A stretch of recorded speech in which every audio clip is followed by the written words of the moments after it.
Hi everybody, and welcome back to week 6 of our ongoing study of the Gospel of Luke. I'm Mark Davis, and I'm here at St. Mark Presbyterian Church, and I'm very glad that you have joined us again. So thank you for coming week after week.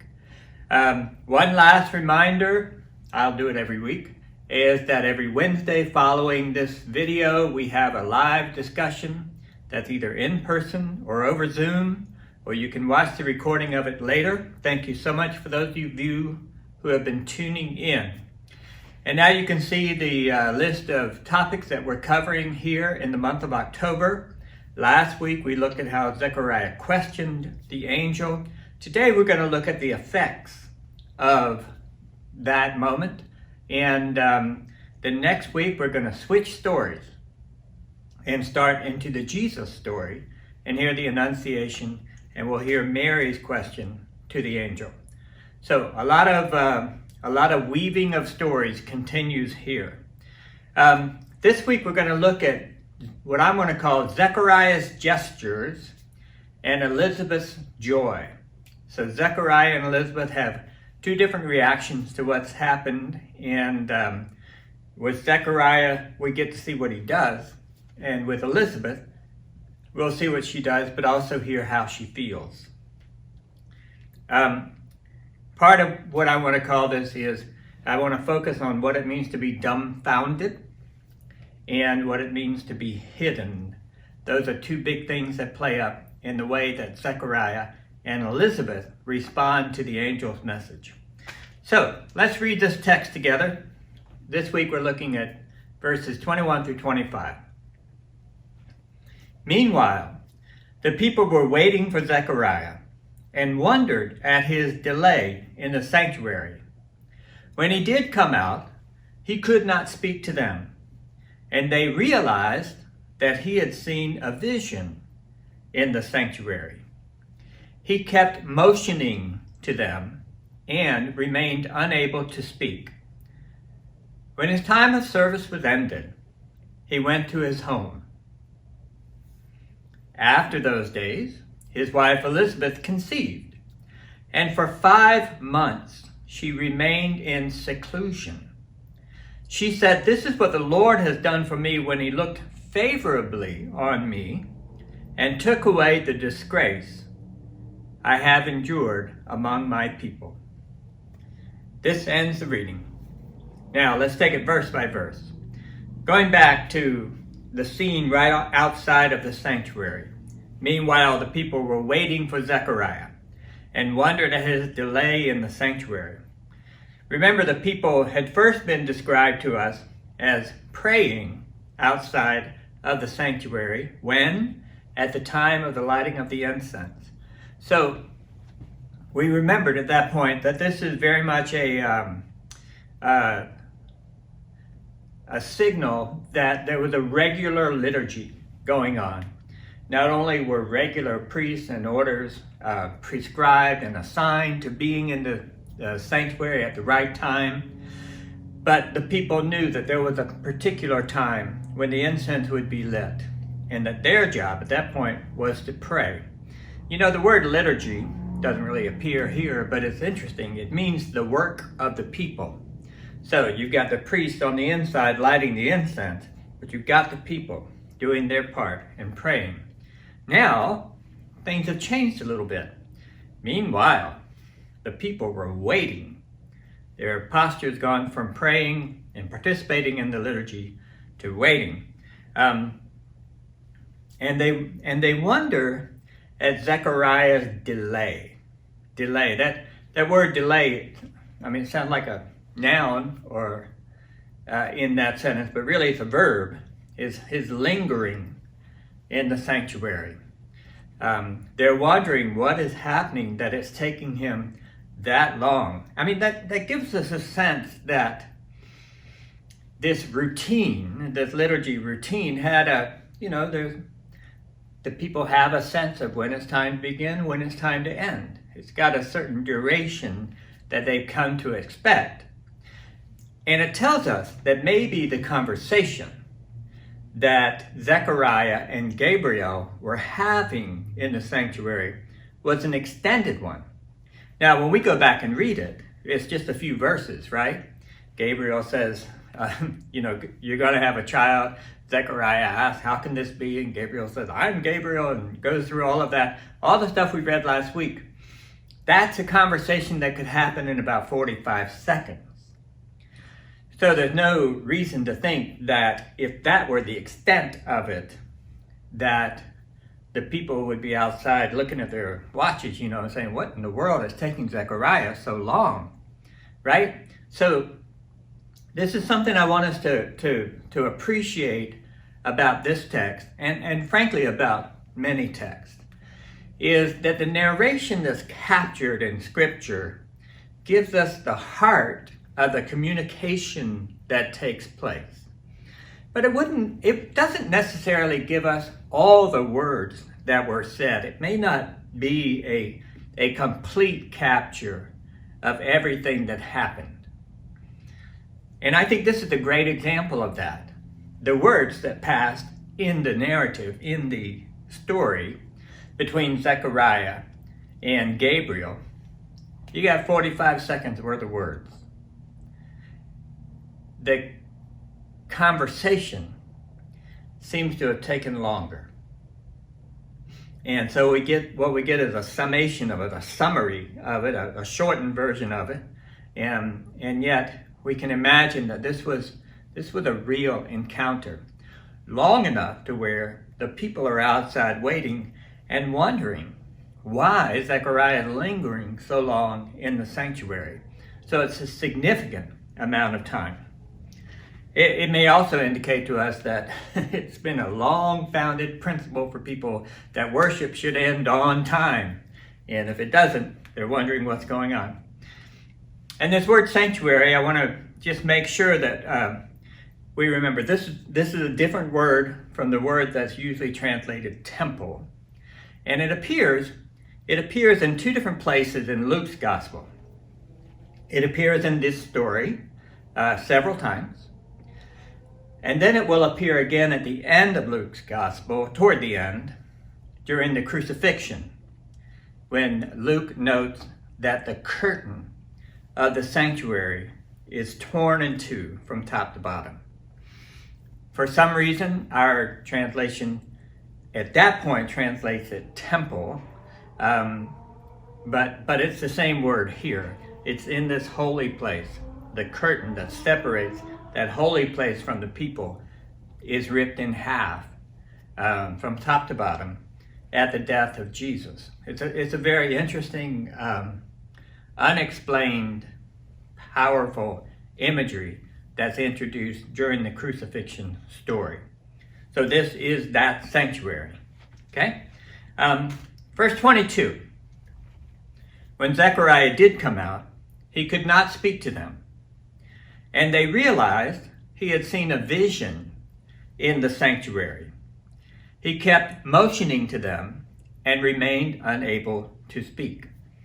So over and over again now we're hearing that Zechariah cannot speak. So we hear that that the first time it appears in this verse, it's different. It's different than the verb that the angel used when Gabriel told Zechariah he would not be able to speak. That was literally, you will be silenced. You will be silenced. And here you have the verb, he was not able, and then the infinitive verb, to speak. Not the same word for whatever reason, just a couple of different ways of saying the same thing, which may be a way of just reinforcing his inability to speak. But the next phrase is what really captures me. They realized he had seen a vision. So, again, I'm going to invite you to think that this is not instantaneous. Zechariah walks out, and does something gesture to show that he can't speak, demonstrates that he can't speak. And it's not that someone suddenly goes, hey, he must have seen a vision. That was a fairly rare matter for them, even in the sanctuary. So what I want to suggest is that when they realize, they figure it out. They figure it out. And how do they figure it out? Because he keeps motioning to them. This word motioning, I would translate it, he gestured to them. You can almost imagine that this is charades. That Zechariah comes out, he can't speak, they wonder where he's been all this time, why did he linger, and he can't tell them. But somehow or another he has to communicate to them through motions, gestures, what has happened. And they figure out that he's had a vision. Now, what's left unsaid and what's left for us to wonder, perhaps speculate, is did he just somehow gesture for them to see that he saw an angel? Did he somehow gesture for them to understand that he saw a vision? I don't know how you would gesture that. It doesn't seem that he's using anything that would be as elaborate as what we call American Sign Language. He kept motioning to them and remained unable to speak. So through that charade, they figured out that he had seen a vision. But what? Did they figure out? That he saw an angel? That he saw something phenomenal? That an angel told him that Elizabeth would be pregnant? I mean, you can imagine that would be the easiest part of all the gestures and the charades to figure out, is that somebody is going to be pregnant, right? So what we don't know is exactly what he was capable of communicating to them through his gestures. The word gesture there, it comes up a couple of times. Like in the story where, remember the disciples had been out fishing and they couldn't catch any fish. And Jesus says, throw your net on the other side. And then they bring it up. There's so many fish, the nets are about to break and the ship's starting to sink. And then they gestured, motioned, signaled to their partner boats elsewhere in the lake to come over and to help them gather up all these fish. So again, this is not really something as sophisticated as American Sign Language or something like that. It would be something a lot cruder, a way that you signal to somebody when they can't hear you or when you can't speak. So, with those crude gestures, Zechariah managed to communicate to them, and they managed to understand that he had seen a vision. It's left a little vague, so we don't know how much of that they understood. But it matters a little bit, because if he was able to communicate that Elizabeth was going to have a child, you know, that might factor into what we're getting ready to read about Elizabeth. If he simply was able to communicate that he'd had a vision, then surely they'd want to know what it is. And there'd have to be at least some attempt to try to understand, well, what's the vision? If you have a vision in the sanctuary, it must be a portent of some sort for us. So this is an interesting sentence, this verse, both in what it says and particularly in what it doesn't say. And that is that he was able to gesture, they were able to understand that he had had a vision. To what extent exactly they understood that, it's left unsaid, so to speak. All right, verse 23 says, when his time of service was ended, he went home. So I guess what that means is that if you have a vision in the sanctuary and it renders you speechless and you're not able to communicate through words anymore, that doesn't mean you get the rest of the week off. You got to continue your service until your time of service is over. Then you can go home. Then you can tell your wife the news, good news or unexpected news.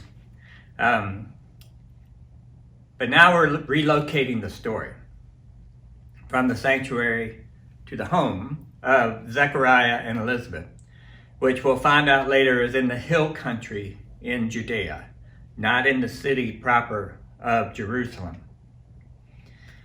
So now the attention is going to shift from Zechariah to Elizabeth. After those days, his wife Elizabeth conceived, and for 5 months she remained in seclusion. She said, now I don't know who put verse markings in the scriptures, but they missed on this one. They really ought to have ended this verse with seclusion and saved she said for the next verse. But we'll just leave it hanging there for right now and look at a couple of words here. First, there's the word conceived.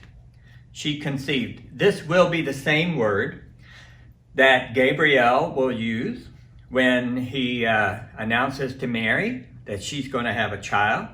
And she asks how, and he said the Holy Spirit will come upon you, and that she will conceive in her womb. It's an interesting term. It's the root of this term is a fairly common word, lambano, which means to take. Sometimes, if it's in like the middle voice, it means to take for yourself, to acquire, to get something. And the prefix is the prefix sin, which you've heard us mention many times here. It's S-Y-N, not S-I-N. And in this word, because lambano starts with an L, it actually becomes S-Y-L. That prefix means with. So you put lambano and sin together, it means to take with. That's the word that's translated conceive here. Conceive is a fine translation. That's what it means. You might remember some places in the Bible where it says, and he took so-and-so unto himself to be his wife. It's that same idea.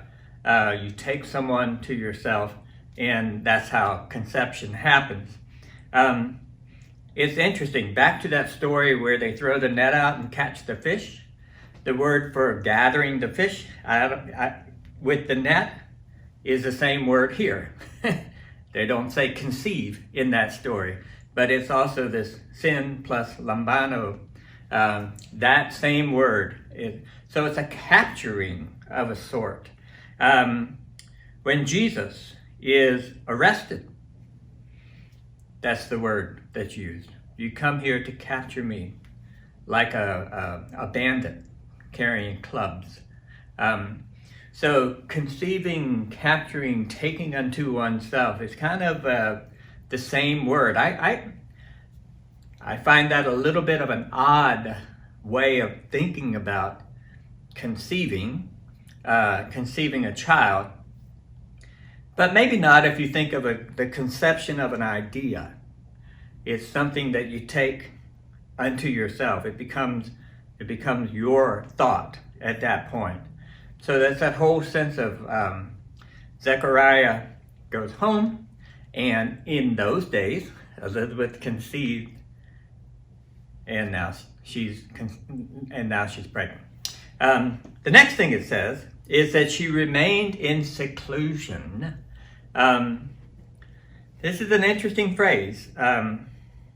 It's not a customary thing that in that culture, when a woman becomes pregnant, that she hides herself for 5 months. It's not talking about a peculiar first century Near East custom. This is an odd thing. This is an unexpected thing, that she would hide herself. Basically, that's really probably the better translation.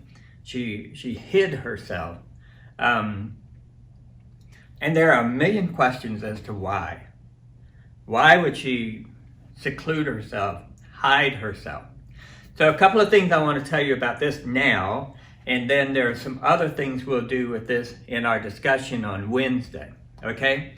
For now, I want to point out that Rick Streeland, a New Testament scholar, has done some comparison of this phrase, she hid herself or she went into seclusion. And his argument is that basically what this means is she's wearing a veil. Not that she's, gone up to hide out in a cabin in Big Bear or something like that, but rather that she's covering herself. Now, we don't know why. We don't know why Elizabeth secluded herself, hid herself. whether it's wearing a veil or simply not coming out of the home or what have you. We don't know why. What this is called by some biblical scholars, I think this is good language, is a narrative gap. A narrative gap.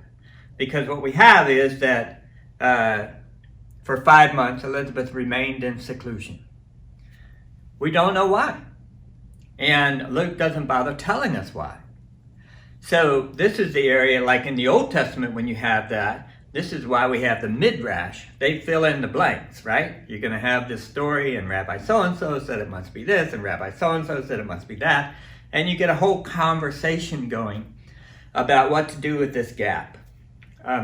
Another illustration of a narrative gap is, you remember that story? It's going to be in Luke chapter 4, when Jesus is preaching in his hometown, and everybody gets angry at him after he says, "Today this scripture is fulfilled in your hearing."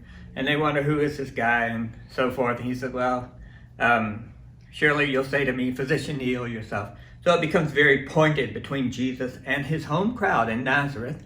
And they push him toward the edge of a cliff with the intention of this crowd pushing Jesus off the cliff. And if you've ever seen a moment of kind of chaos, riot, something like that, you'll know that mob violence has a momentum to it that's very hard to stop. We saw that recently at a soccer riot when tear gas came out and suddenly there was a stampede. In that story, this mob is pushing Jesus toward the edge of a cliff. And then the story ends by saying, "But Jesus departed through the midst of them and went on his way." And that's another narrative gap. It's like, well, how did Jesus do that? How do you just walk out in the middle of an angry mob that's determined to kill you and just go on your way? And when that happens, we're left with a gap of speculation. We just wonder. And so the one question that comes up for us as biblical readers and biblical interpreters and those who want to be faithful to the scriptures is, how do you do that with integrity? How do you do that well? How do you imagine what must go in this gap without just simply spiraling out into some wild theory? That's what we'll look at on Wednesday. We're going to look at how some scholars have tried to figure out why Elizabeth went into seclusion, why she would hide herself, and what that meant. Okay? But note this. She hid herself, whether that's wearing a veil or staying in the house or relocating to a remote area. She hid herself for 5 months. And this is an interesting observation, isn't it? She's now pregnant. She conceived. And for the first 5 months, she hid herself. One of the commentators that I've been reading, Denise Powell, points out that Luke actually pays a lot of attention to the timetable of pregnancy in these stories. So you've got, in those days, she conceived. And those days are the days right after Zechariah gets home after his vision.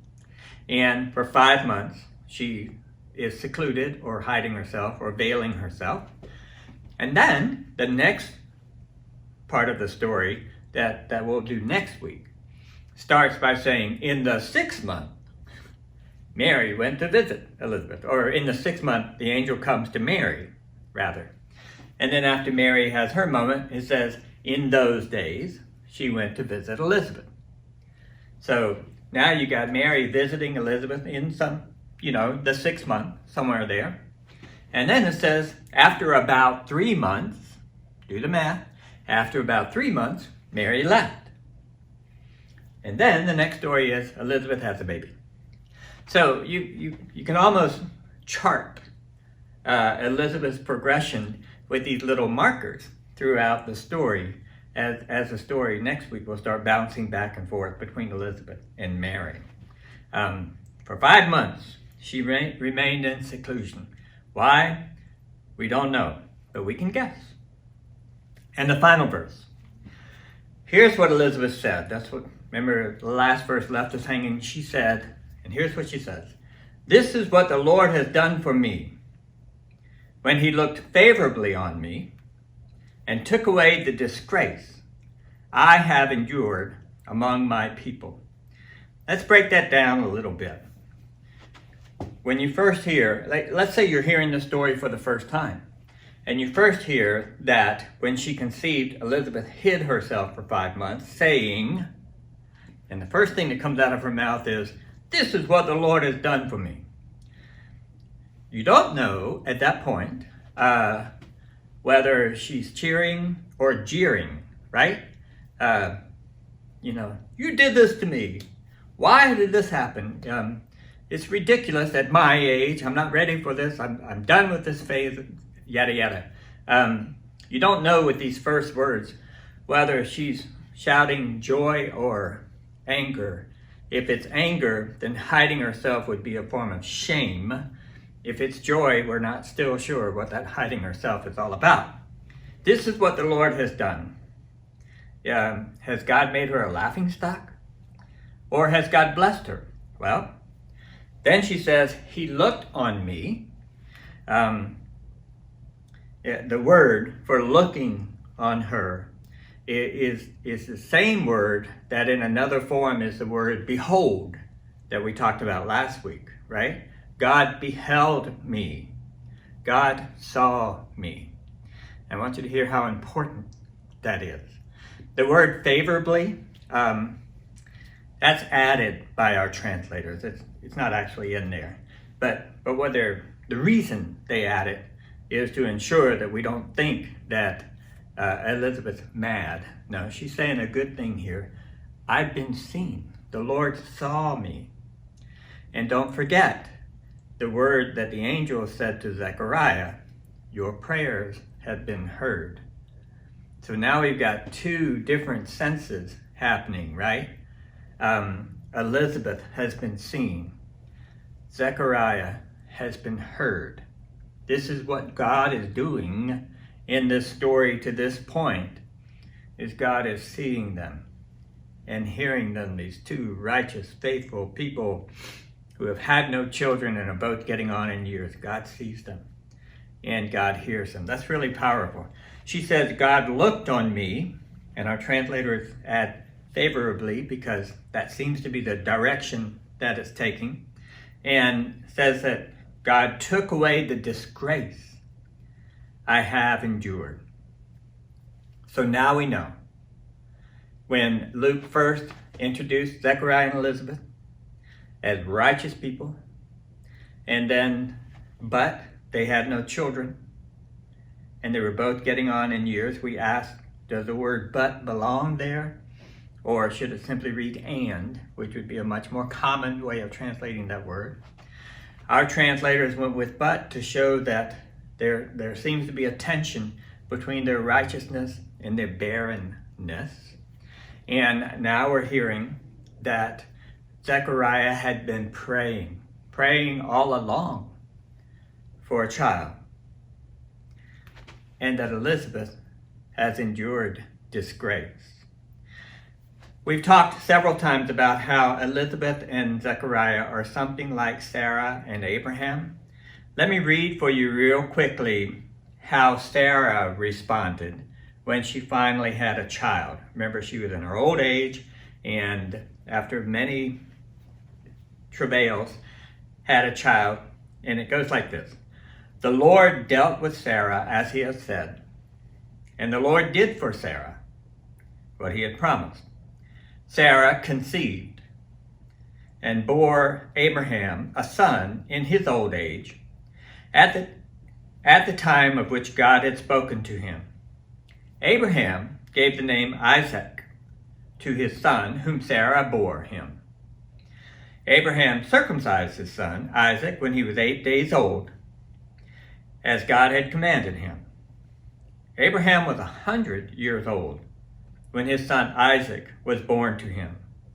Now Sarah said, and if I were as cruel as whoever added verses to the scriptures, I'd pause there, but I'm going to tell you what she says. Sarah said, God has brought laughter for me. Everyone who hears will laugh with me. And she said, who would ever have said to Abraham that Sarah would nurse children? Yet I have borne him a son in his old age. So now you have Sarah. Remember, the name Isaac means laughter. Sarah names Isaac a laughter because things have changed. She's gone from being disgraced to now having this unexpected joy of a child in her older age. And in many respects, that's precisely how Elizabeth is responding. Why she's going into seclusion, we still don't know.